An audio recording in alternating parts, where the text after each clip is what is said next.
afin que vous sachiez quelle est l'espérance qui s'attache à son appel. Parce qu'on ne peut pas savoir l'espérance sans révélation. On va avoir des idées. Il faut la révélation de Dieu. Amen. Il faut la révélation de Dieu. Pour qu'on comprenne pourquoi on vit.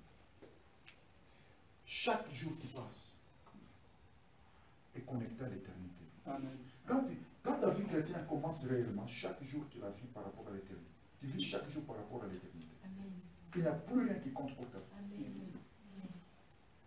Plus rien d'autre. En fait, pourquoi je vous parle de ces choses? C'est parce que je suis en train de continuer les choses sur lesquelles je vous parlais hier. Parce que je vais pendant ces jours ici vous parler de l'esprit des lignes. Vous comprenez? La structure de l'esprit des lignes. L'esprit, l'onction qui prépare l'enlèvement. L'onction qui prépare les décollages. Parce qu'avant d'être enlevé, Enoch avait reçu l'esprit d'enlèvement. Avant d'être enlevé, Élie avait reçu l'esprit d'enlèvement. Et la dernière église qui est en train de préparer à l'enlèvement est en train de recevoir l'esprit d'enlèvement. Et comment on reçoit l'esprit d'enlèvement? C'est par l'onction d'enlèvement. L'onction d'enlèvement vient d'où? Vient de la parole, la révélation de la parole d'enlèvement. Ça veut dire, quand on prêche des paroles comme ça, tu dors, crie vers le Seigneur. Il s'est bien pitié de nous. Parce que la parole qui doit le plus exciter un chrétien, c'est ce que je prêche. Qui se sent bien avec ces paroles? Amen. Qui sent que son esprit se nourrit avec ça? Amen. Parce que cette parole vous connaît. Que votre esprit connaît cette parole, votre esprit intérieur, c'est que ça c'est la parole, ça c'est la parole dont j'ai besoin. C'est votre esprit. Quand vous avez l'esprit de l'éternité, votre esprit devient exigeant. Il ne se nourrit plus de n'importe quoi. Et il sait la parole qu'il les connaît. Et quand vous êtes en contact avec cette parole, vous êtes prêt à tout donner. Toutes vos richesses, tous vos biens à cette parole. Parce que vous avez trouvé ce qu'il faut à votre vraie vie. Quelqu'un déclare un mot amen? Amen. Déclare encore un mot amen. Amen. Et regardez ici. La Bible dit, puisque nous sommes membres de son corps. Verset 31. C'est pourquoi l'homme quittera son père et sa mère. La Bible dit, parce que nous sommes membres de son corps. C'est pourquoi l'homme quittera son père. Parce que nous sommes membres de son corps. C'est pourquoi l'homme quittera son père. Parce que nous sommes membres de son corps. C'est pourquoi l'homme quittera son père et sa mère. Ça veut dire, avant que l'homme et la femme soient là, Dieu a prévu. Il a dit à son fils, fils, il n'est pas bon que tu sois seul. Je vais te faire une belle femme. Elle sera en tout semblable à toi. Ta femme sera exactement comme toi tu es. Ta femme sera comme toi. Dites amen. Amen. Ta femme sera comme toi. Je vais te faire une femme. Dites, c'est la promesse du Père au Fils. Ce n'est pas des conteneurs d'argent. Le Père a promis à son Fils une épouse. Quelqu'un dit un mot amen. Amen. Je dis encore, le Père a promis à son Fils une épouse. Quelqu'un dit, je suis dans le domaine de l'éternité. Je suis né dans le domaine de l'éternité. Je vis dans le domaine de l'éternité. Je fais dans le domaine de l'éternité. Les choses sur lesquelles je vous parle, ce sont des domaines élevés, mes amis. Imagine-toi, Jésus n'a jamais de commencement. Quand il est né sur la terre, il est tout simplement, il a pris une autre forme. Mais de toute éternité, il est là. Amen. Amen. Amen. Il est le Fils éternel du Père. Combien savent ça? Amen. Jésus n'a ni commencement, ni fin. Parce qu'il n'y a pas un temps où le Dieu a un peu évolué, il a grandi, et puis il s'est marié, et puis il a eu un fils. Non, il a de toute éternité un enfant. Ça, c'est des mystères qu'on ne peut pas comprendre. Quelqu'un dit, Amen. J'aime Jésus. J'aime Jésus. Et je sens cette option de révélation ici. Et quand on se nourrit des choses comme ça, mes frères, on commence à vivre des changements rapides. Mais des changements profonds. Ça rend, dans votre conscience, vous savez que vous n'êtes plus la même personne. Quelque chose a basculé, quelque chose a changé en profondeur.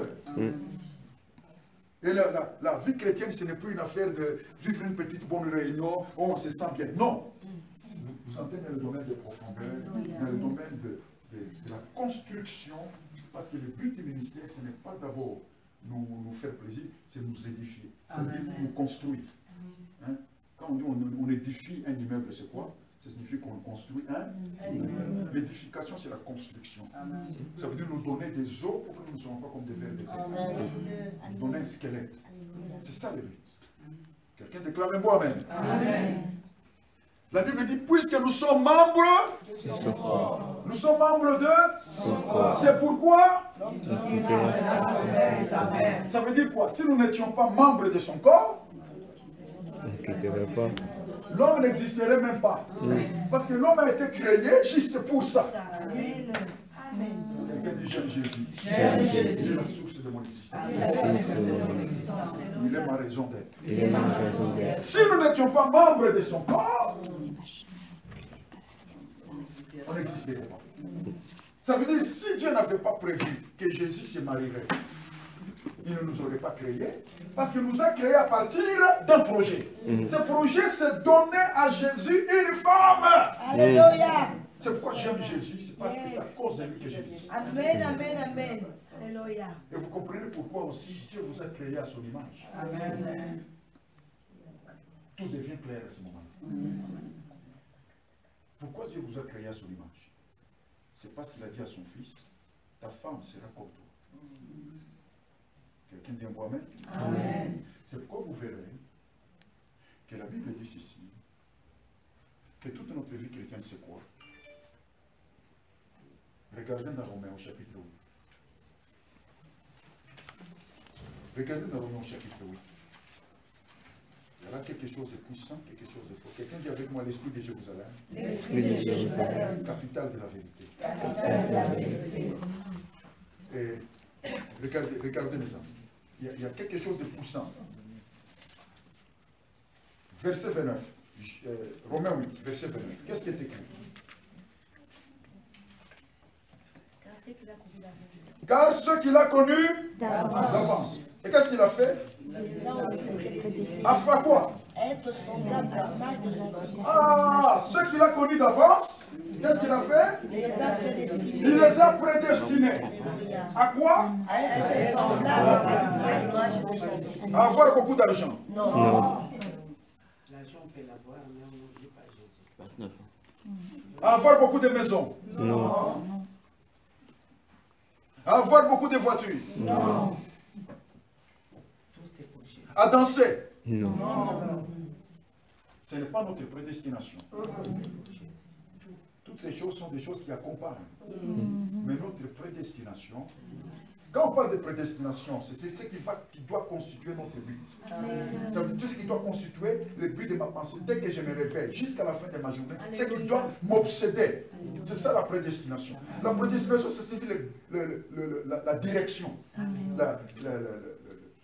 Ce qui doit régner sur toutes les autres idées de mon cœur. C'est ça la prédestination. Notre prédestination, ce n'est pas danser. Notre prédestination, nous danserons à cause de notre prédestination. Mais notre prédestination, c'est autre chose. Notre prédestination, c'est quoi? Être semblable à l'image de qui? Ça veut dire, pourquoi la Bible ne dit pas que Dieu nous a prédestinés à être semblables à son image, mais à l'image de son Fils? C'est parce que Dieu a dit, dans l'éternité, à son Fils, Fils, je te ferai une femme qui sera en tout comme toi tu es. C'est pourquoi vous comprenez que même si Jésus est miséricordieux envers nous, je répète, même si Jésus a pitié de nous, il n'amènera pas au ciel une église faible. Amen. Yes. Alléluia. Vous ne comprenez pas peut-être ça. Oui. Qu'est-ce que le Père a promis au Fils? De lui faire une femme qui sera comment? Semblable à lui. Une femme qui sera chétive? Non. Une femme médiocre? Non. Que Jésus va épouser par pitié? Non. Quelqu'un dit Jésus ne va pas se marier par pitié. Jésus ne va pas se marier par pitié. Son mariage sera honorable. Amen. Parce qu'il va avoir une femme redoutable. Dites avec moi, il va avoir une femme Il va avoir redoutable. une femme Jésus va épouser une femme terrible. Jésus va épouser une femme Une femme puissante. Une femme puissante. Une femme glorieuse. Une femme glorieuse. Une femme qui aura sa taille. Une femme qui aura sa taille. Oh, peut-être le Père Céleste, vous pensez qu'il a voulu donner à Jésus une femme médiocre? Non. Frère, même des femmes médiocres, on les attend parfois pendant une année, tu souffres d'attendre. La dot, ça coûte cher, tout ça. Mais Jésus attend sa femme pendant des millénaires. Vous pensez que pour finir, ce sera une femme médiocre aussi? Non. Frère, les fiançailles les plus coûteuses sont les fiançailles de Jésus. Amen. Il n'y a aucun fiancé qui attend si longtemps. Yes. Car il aime beaucoup.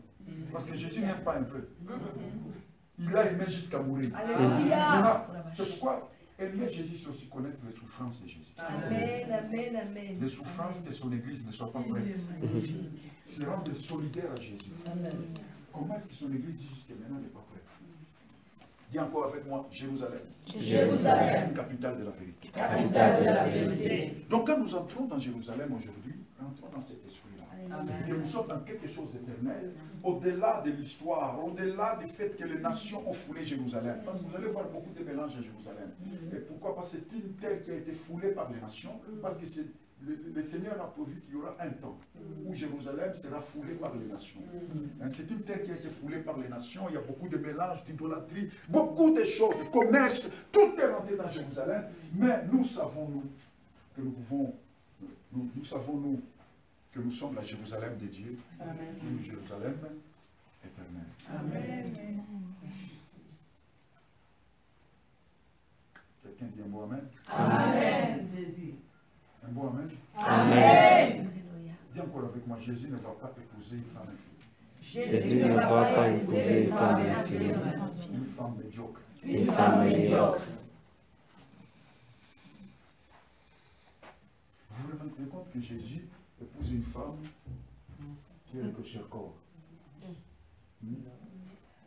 Que Jésus est en train de traîner au ciel. Non, non, non. C'est pourquoi, mes amis, Jésus va nous rendre terribles. Amen, amen, amen, amen.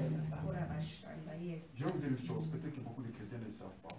Si cette terre déjà, vous devez commencer, dites à Dieu, Seigneur, commence à me montrer ma dimension. Amen.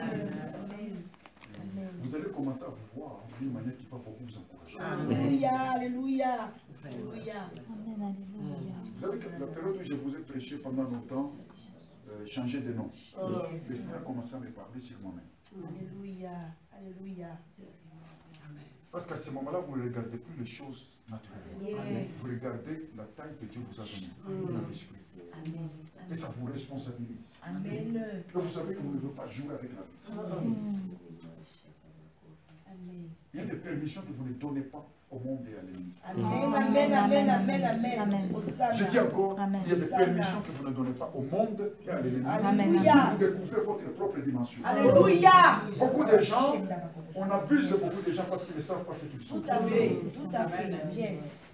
Quelqu'un qui ne sait pas ce qu'il est, c'est pourquoi beaucoup d'abuseurs, ils profitent de la naïveté. Dites avec moi naïveté. Naïveté. Il sait que cette personne ne connaît pas sa vraie valeur. Tout à fait. C'est comme ça que les abuseurs agissent. Yes. C'est pourquoi les chrétiens doivent dire, Seigneur, montre-moi ma dimension. Alléluia. Quand Dieu commence à te révéler ta dimension, tu vas commencer à te respecter toi-même. Amen, amen, amen. Amen. C'est pourquoi vous verrez qu'une grande partie de la parole de Dieu nous révèle, nous rappelle ce que nous sommes. Amen. En Christ, vous avez été lavé. En Christ, vous avez été sanctifiés. Nous ne sommes pas n'importe quoi. Dis, je ne suis pas n'importe qui. Je ne suis pas n'importe qui. Dis Jérusalem. Jérusalem. Capitale de la vérité. Capitale de la Nous vérité. voulons vivre dans cette ville de Jérusalem, profondément notre foi, profondément Quelqu'un dit, Seigneur, donne-moi une nouvelle rencontre avec toi ici. Donne-moi une nouvelle rencontre avec toi. Fais-moi entrer dans une nouvelle révélation. Fais-moi entrer dans une nouvelle révélation. De qui tu es, De qui tu es, de ta volonté, de ta volonté, de tes plans, de tes plans, de tes projets. de tes projets. Affermis mon cœur Affermis mon cœur dans les voies de ton cœur. dans le droit de mon cœur.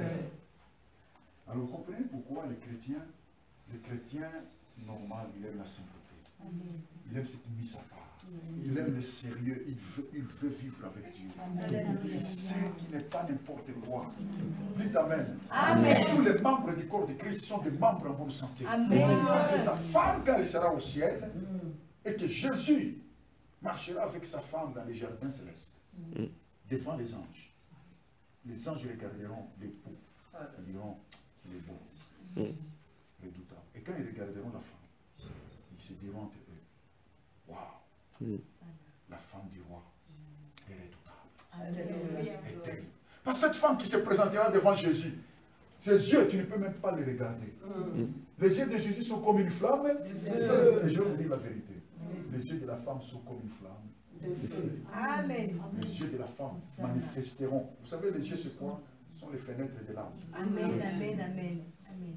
Dites avec moi, les yeux. Les yeux Sont les fenêtres de l'âme. sont les fenêtres de l'âme. Quand donc on regarde à Jésus, on voit du feu. C'est son âme. C'est comme ça qu'il est. Yes. Il y a du feu en lui. Alléluia. Et je vous dis, la femme de Jésus, quand elle se présentera au ciel, ce ne sera pas une femme maladive. C'est pourquoi Dieu nous guérit de nos péchés. Je ne parle pas de maladies physiques. Parce que pour le moment, tous nous portons un corps qui se détruit. Tous ici. Ce corps que nous avons n'est pas en marbre. Aujourd'hui, on est en bonne santé, demain, on a des problèmes de santé. Je ne parle pas de ce corps. Je parle de la santé de l'Église. La santé spirituelle. Quand la femme de Jésus se présentera devant Jésus, mes frères, même Jésus lui-même regardera dans ses yeux. Waouh! Excusez-moi, je vais vous dire, Jésus deviendra malade d'amour. Amen. Beaucoup de gens pensent que Jésus va se marier juste esprit. Il est juste esprit. Non, Jésus était amoureux. Alléluia. Quand il va regarder dans les yeux de sa femme, il aura la même flamme. Amen. Pourquoi? Parce que dans les yeux de la femme, il verra cette femme terrible qui a combattu contre des ennemis invisibles. Des démons qu'elle ne voyait pas. Des sorcières, des sorcelleries dangereuses qui l'attaquaient. Elle a tenu bon. Elle a été ferme. Jésus verra tout ça dans ses yeux. Elle verra l'histoire de la femme. Que c'est une femme qui a tenu bon contre le monde menteur, contre les bêtes qui étaient dans le monde, contre les esprits méchants, contre les dragons, les serpents, sa part ancienne, sa part culturelle. Jésus va voir que cette femme, c'est une femme terrible, redoutable. Alléluia. Elle a été maltraitée, mais elle a pardonné. Elle a été secouée, mais elle est restée ferme. Jésus va vivre avec une femme à sa hauteur, une femme à son niveau. C'est pourquoi sur son trône là, où la reine s'assiera, il dit, c'est celui qui vaincra, que je donnerai, de s'asseoir avec moi sur le trône. C'est sa femme. C'est quoi l'image de l'église que nous avons fait? C'est cette église uniquement de l'entretien, où on n'a pas appris à tenir ferme. On n'a pas appris à payer le prix. C'est un mensonge du monde qui fait des gens vulnérables. J'ai appris que dans la vie chrétienne, la plus grande chose que je dois apprendre, c'est la résistance. C'est l'autorité spirituelle. C'est la fermeté de l'esprit. J'ai appris à faire des prières. Je me suis dit comment Paul pouvait dire qu'il voulait même s'en aller. Et j'ai compris qu'il faut prier. Si tu pries régulièrement, Seigneur, pour moi, la mort m'est un gain. Parce que mourir, c'est être avec Christ. La peur de la mort va s'éloigner de ta vie. Et tu ne vas plus vivre pour sauver ta vie. Tu vivras pour sauver l'œuvre de Dieu. Le plan de Dieu, la volonté de Dieu. Parce que notre vraie vie, ce n'est pas la forme actuelle. Cette forme de vie, nous la quitterons un jour. Pour nous en aller dans notre vraie vie. Où nous serons avec les rois des rois. Quelqu'un dit, il est ma valeur. Il est la gloire de ma vie. Il est le chant de mon cœur. Avez-vous vu ça? Que Dieu nous a prédestinés à quoi? à être semblable à quoi? À l'image. Vous devez comprendre qu'après votre conversion, votre plus grande mission, c'est ressembler à Jésus. C'est pourquoi la Bible dit, dans Ephésiens 4, qu'il a donné des ministères d'apôtres, des prophètes, d'évangélistes, des pasteurs, des docteurs. Pourquoi? Pour l'édification de l'Église. Dans quel but? La Bible dit pour votre perfectionnement. L'Église n'est pas en train d'agir au bas niveau. L'Église est en train d'agir au niveau de la perfection. Quelqu'un dit Dieu fait mon perfectionnement. Dieu fait mon perfectionnement. Écoutez, la Bible dit Dieu a donné les 5 ministères. Non pour nous embrouiller. Quelqu'un dit les ministères ne sont pas donnés pour embrouiller. Les ministères ne sont pas donnés pour embrouiller. Mes frères, ma crainte, c'est embrouiller le peuple de Dieu. Avec des messages qui n'amènent pas. Le ministère, c'est pour que le peuple de Dieu atteigne, dit la Bible, votre perfectionnement afin que vous atteigniez la stature parfaite. C'est quoi la stature? Quelqu'un dit c'est le niveau. C'est le niveau. La taille. La dimension. La dimension. La Bible dit le ministère vous a été donné pour que vous atteigniez la stature parfaite du Christ. Parce que Jésus ne va pas épouser une femme qui n'est pas à sa taille. Waouh! Alors là, vous comprenez pourquoi dans Ephésiens 1, au verset 23, il est écrit ceci. Que l'Église est la plénitude de celui qui remplit tout.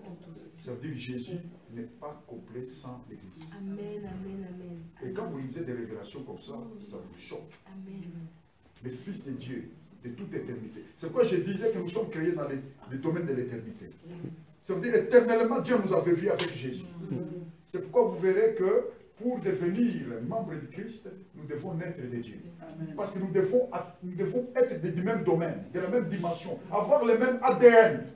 C'est pourquoi Abraham, le père d'Isaac, a dit à son serviteur, va me chercher une femme qui soit de ma famille.